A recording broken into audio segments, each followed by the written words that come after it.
बिस्मिल्लाहिर्रहमानिर्रहीम। एहतशाम अली अब्बासी। और आज मेरे साथ जो मेहमान मौजूद हैं, गुज़श्ता रात से लोगों को बड़ा इंतज़ार था कि इलेक्शन कमीशन फ़र्द जुर्म जब आयद करने गया तो उस दौरान इमरान खान का वहाँ पे रवैया क्या था, खान ने उनके साथ क्या किया, वो और उसके साथ-साथ मुबश्शिर अवान के साथ खान की क्या गुफ्तगू हुई, वो सारी चीज़ें आज आपको हम बताएँगे। लेकिन उससे पहले मैं आपको आज की अपडेट बताता जाऊँ, तो आज जो है अडयाला जेल में जो तोशाखाना केस की समाअत हुई है, उसमें फ़र्द जुर्म आयद ना हो सकी। प्रोसिक्यूशन का एक ही ज़ोर था कि किसी तरह फ़र्द जुर्म आयद हो सके, और उन्होंने बड़ा ज़ोर लगाया लेकिन ना हो सकी।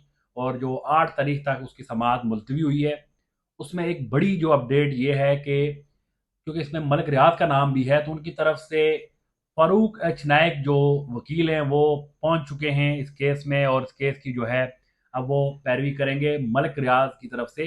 और मलिक रियाज के केसेस का मैं बताऊं, इससे कबल जो है जरदारी साहब के केसेस में फ़ारूक एच नायक ऐसे वकील हैं, एहतसाब अदालत में मियाँ नवाज शरीफ के जितने भी केस हुए और उसके साथ साथ जरदारी के केस थे, जरदारी साहब के केस में कभी कोई फैसला नहीं हो सका। लेकिन ख्वाजा आरिफ ने मियाँ साहब को बड़ी स्पीडी सज़ा सुनवाई, और जरदारी साहब उसके बाद जो उन्हीं केसेस में, उस तरह के मिलते जुलते केसेस में कभी उनको सज़ा नहीं हुई, और वो वकील हैं फ़ारूक अशनायक, और इस केस में भी वो आ गए। तो ये केस कहाँ तक जाएगा ये वक्त बताएगा। अलबत्ता उनकी जो सज़ा थी कि वीडियो लिंक पर जो है मलक रियाज की हाजिरी लगाई जाए, वो मुस्तरद हुई है, और कुछ 6 लोग जो है इसमें इख्तियारी भी हुए हैं। और इसके साथ साथ जो पूरे मुल्क से डॉक्यूमेंट्स की जो पाकिस्तान तहरीक इंसाफ के मुस्तरद जो कागजात थे लोगों के, वो मंजूर होते जा रहे हैं और बड़ी स्पीड से हुए। और सबसे जो गुज़श्ता रोज़ अहम जो है पेशरफ्त हुई थी वो सेनेट से हुई थी। उस हवाले से अब सबकी नज़रें जो है सुप्रीम कोर्ट पे हैं कि सुप्रीम कोर्ट इस हवाले से क्या करता है। अभी तक जो है कुछ चीज़ें सामने नहीं आई। अलबत्ता बल्ले के जो इंतखाबी निशान है, शावर हाई कोर्ट में केस तो ज़ेर तवा है। अब समझ नहीं आई, क्योंकि शरफत से भी जो मेरी बात हुई थी तो ये बात उनको भी समझ नहीं थी कि सुप्रीम कोर्ट क्यों चले गए। लेकिन सुप्रीम कोर्ट में जल्दी समाअत के लिए भी वहाँ पर जो है एक दरख्वास्त दायर की गई है। अब जो है मुबशर अमान साहब, इनका मैं तारुफ करवाऊँ आपको, तो मुबशर भाई कैसे, अस्सलाम वालेकुम। एक तो ये बड़े इंटरेस्टिंग शख्सियत हैं पहले से ही, क्योंकि मैं इनको ज़मान पार्क में पहली बार मेरी मुलाकात हुई थी। इमरान खान जब भी इस्लामाबाद आए, हंगामी सूरत हाल हुई, मार दाड़ हो रही है, शेलिंग हो रही है, कुछ भी हो रहा है, मुबशर अमान इमरान खान के आगे मौजूद रहे। मैंने कभी भी इस शख्स को वहाँ से गायब या पीछे नहीं देखा। और इसके साथ साथ एक और इनके लिए दिलचस्प इनकी बात यह है कि ये पाकिस्तान तरीके इंसाफ के उम्मीदवार हैं NA-70 सियालकोट से। बिल्कुल। और सियालकोट में जो इनकी मुखालिफ हैं वो जी आपकी आपा, सबकी आपा फिरदौस आशिक अवान। और फिरदौस आशिक अवान जो है वो इनके साथ मुकाबला करेंगी। लेकिन ये जवान जो है, क्योंकि हमें भी थोड़ा सा उस ग्राउंड का पता है कि ये वो जवान है जिन्होंने हर जगह पे PTI का जो है सबसे आगे ये लोग रहे। फिरदौस आशिक अवान इनके जो मुकाबले में वो हैं जो PTI से धोखा करके इमरान खान की मुश्किलात में वो भागी। और भागने का मतलब ये नहीं था, उसके बाद भी उन्होंने ऐसे ऐसे जो है मुंह से अल्फाज निकाले जो नाकाबिले बयान हैं। तो ऐसे लोगों के साथ क्या होना है वो तो इलेक्शन वाले दिन ही पता चलेगा। अलबत्ता जो हर बंदे को कल गुज़श्ता रोज़ से तो लोग मुझे पूछ रहे थे कि आखिर वो जो अंदर हुआ था, तो मैं मुबशर भाई को कहूँगा कि आप मनोअन खुद बताएं ताकि लोगों को पता चले कि अंदर क्या हुआ, पूरी समाज का अहवाल, खान साहब ने इनके साथ क्या बात की। और एक पॉइंट में और ऐड करूं कि खान साहब ने इनको कहा था कि आपने, मैं जो आपसे बात कर रहा हूँ बाहर निकल के मीडिया से वो सारी बातें करनी है। लेकिन मेरे भाई के कुछ थोड़े से तबीयत भी खराब थी, कुछ इनके इश्यूज थे, तो उसके बाद ये कर नहीं सके। तो मैंने फिर कहा कि आप मेरे जो है चैनल से ये बात करें। मैं मुबशर भाई कहूँगा कि वो खुद आपको बताएं कि मुबशर भाई क्या हुआ उस दिन, सारी पूरी सूरत आप खुद बताएं। अच्छा, एक तो आपने तारुफ में ये कहा कि मैं इलेक्शन कंटेस्ट करने जा रहा हूँ। डेफिनेटली इंशाल्लाह मैं जा रहा हूँ। मगर जो मेरा सियासी हरीफ है जिसका आपने नाम लिया, मैं तो उसका नाम भी लेना पसंद नहीं करता, क्योंकि उसकी इतनी हैसियत ही नहीं कि वो उससे मेरा मुकाबला हो। अल्लाह के फजल करम से जिसके पीछे खान की बैकिंग है, उसका मुकाबला किसी से रहता ही नहीं है। इतनी किसी में जुर्रत ही नहीं बचती कि वो खान के सिपाही का मुकाबला करे। देखा नहीं आपने, विकटें उठा के भागना शुरू उन्होंने कर दिया। मगर खैर, देखते हैं कब तक बकरे की माँ खैर मनाएगी। देखते। अच्छा, जो बात है उस हवाल की जो इलेक्शन कमीशन के साथ हुआ, तो मैं खान साहब के पास जब गया, खान साहब कहते हैं हाथ करें आगे जरा, क्या हाल है, ठीक हो? मैंने कहा मुझसे जो ठीक उनका हूँ। एक स्टाइल है। उन्होंने वो सिंधी बलोची टोपी पहनी हुई थी ब्लैक कलर की, अच्छा, और ब्लैक जैकेट, और एज यूजुअल ट्राउजर पहना शेव हुआ, वगैरह बनी थी या क्या? शेव वगैरह और बनी क्या हुई, मतलब और बॉडी लैंग्वेज क्या थी? मतलब ऐसे वो हमेशा अल्लाह ताला की ज़ात से दुआ करता हूँ कि अल्लाह ताला की ज़ात खान साहब को लंबी ज़िंदगी तंदुरुस्ती अता करे। I am quite young guy, but जब मैं खान साहब को देखता हूँ तो मैं कहता हूँ कि ये तो मुझसे भी जवान है। और माशाल्लाह उनकी तबीयत, उनकी जो सेहत है वो बहुत बेहतरीन थी, बॉडी लैंग्वेज से यहाँ थी हर चीज़। खैर जो हुआ, इलेक्शन कमीशन फर्द जुर्म आयद करने लगा, वो उसने पढ़ना शुरू किया, तो खान साहब कुर्सी पे बैठे हुए थे, मैं भी खान साहब के साथ बैठा हुआ था। तो खान साहब एकदम उठ के तो जज के करीब चले गए, तो कहते हैं क्या फर्द जुर्म तुम आयद करने लगे हो? वो कहता है जो आपने डेरोगेटरी रिमार्क्स दिए थे। कौन से डेरोगेटरी रिमार्क्स दिए थे, बताओ ना मुझे, डेरोगेटरी रिमार्क्स कौन से थे? आपसे तो बदनीयत इंसान मैंने आज तक नहीं देखा, करप्ट इमोरल लोग।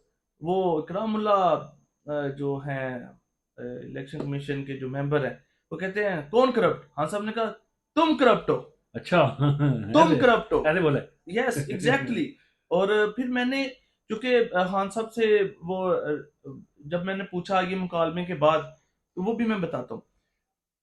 खान साहब ने जब ये गुफ्तगू की, तो वो जैसे स्कैटर नहीं हो जाता बंदा, हाँ, वैसे हो गया कि ये खान वो साहब पंजाबी में जैसे कहते त्रा निकल गया। था निकल गया, और वैसे ही उनका निकला हुआ है। हाँ। तो खान साहब कहते हैं आपको शर्म आनी चाहिए, ऐसा मैंने बदनीयत इलेक्शन कमीशन अपनी पूरी जिंदगी में नहीं देखा, और आपने तो मुल्क का बेड़ा गर्क करके रख दिया है।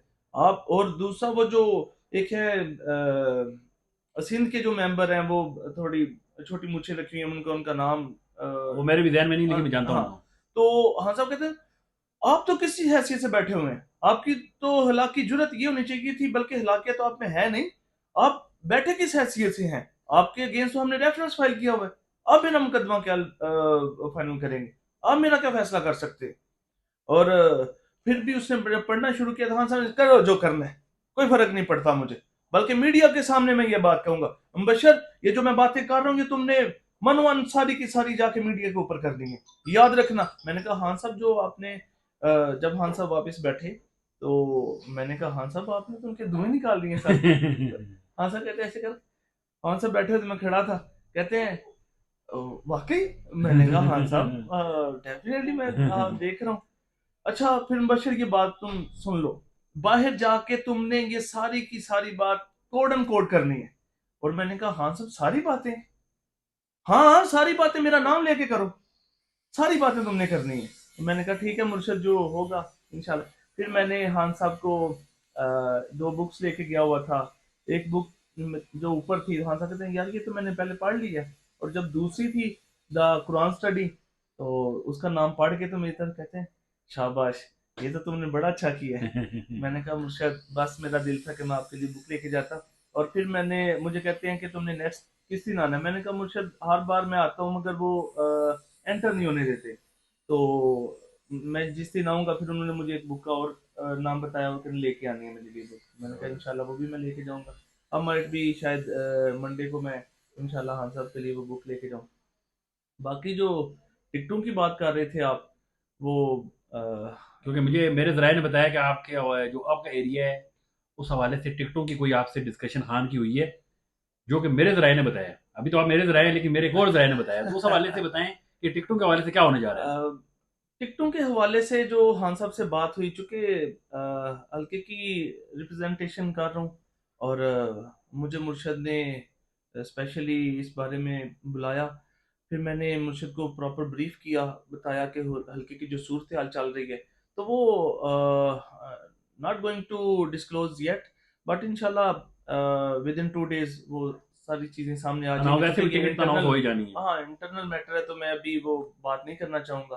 तो मैंने खान साहब को प्रॉपर जो हल्के की सूरत हाल है उससे मैंने आगाह कर दिया। मुबशर ये बताएं आप इमरान खान से, क्योंकि मैं देख रहा हूँ शुरू दिन से आप उनके साथ एक सिपाही की तरह भाग रहे हैं, सारा देख रहे हैं।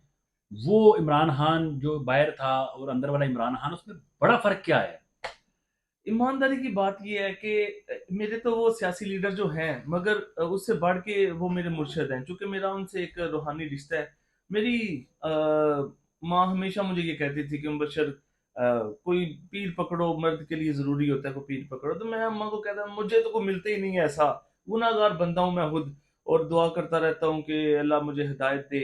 और फिर मैं जब किसी के पास गया, फिर मैं देखता यार ये तो मुझसे भी क्या गुजरा, मैं क्या करूँ, मुझे समझ ही नहीं आती।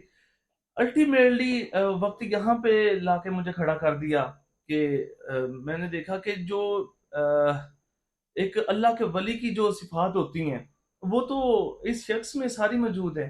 और ईमान का ऐसा पुख्ता शख्स जिसने कई बार कुरान पाक खत्म कर दिया, अंदर जेल में पढ़ के सीरत पढ़ी, और कुरानी किताबें सारी, आपको याद होगा कि अटक जेल में भी सारी कुरानी सही किताबें है। और आसमानी किताबें, उसके अलावा जो दीनी कुतब थी वो भी मैं दे के आया था। तो इस शख्स से जो मेरा रिश्ता बना वो एक मुर्शद और मुरीद का है।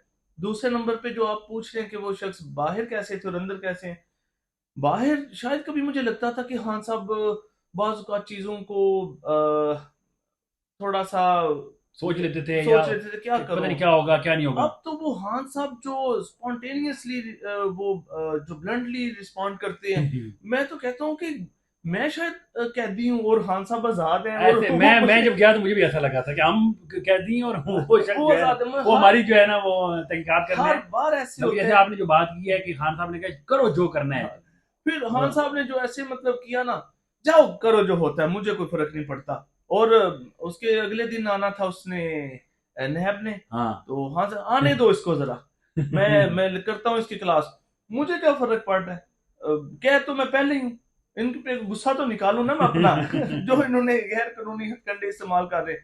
खैर तुम फिक्र नहीं करो, डटे रहो, इस बार तुम लीड करोगे। मेरे मुर्शद के ये अल्फाज मुझे बार बार वो सोने नहीं दे रहे कि मैं एक वो शख्स जो बिल्कुल ग्रास रूट से उठा हूँ और मैं इस मुकाम पे पहुंच गया हूँ।